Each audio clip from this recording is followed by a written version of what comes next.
വിശുദ്ധ മത്തായിയുടെ സുവിശേഷം 1 അധ്യായം 18 മുതൽ 25 വരെയുള്ള തിരുവചനങ്ങൾ. യേശുവിൻ്റെ ജനനം. യേശുക്രിസ്തുവിൻ്റെ ജനനം ഇപ്രകാരമായിരുന്നു. അവൻ്റെ മാതാവായ മറിയവും ജോസഫും തമ്മിലുള്ള വിവാഹ നിശ്ചയം കഴിഞ്ഞിരിക്കെ അവർ സഹവസിക്കുന്നതിനു മുൻപ് അവൾ പരിശുദ്ധാത്മാവിനാൽ ഗർഭിണിയായി കാണപ്പെട്ടു.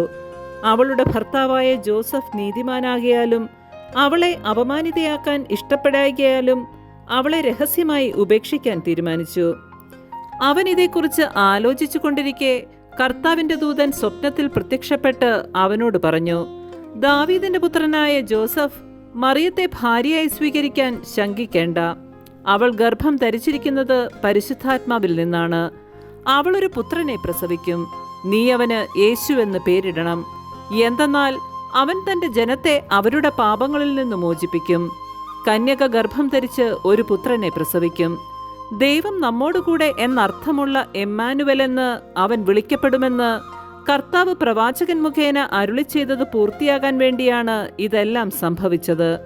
ജോസഫ് നിദ്രയിൽ നിന്നുണർന്ന് കർത്താവിന്റെ ദൂതൻ കൽപ്പിച്ചതുപോലെ പ്രവർത്തിച്ചു.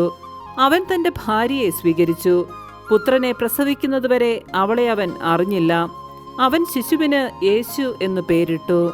നമ്മുടെ കർത്താവായ മിശിഹായ്ക്ക് സ്തുതി.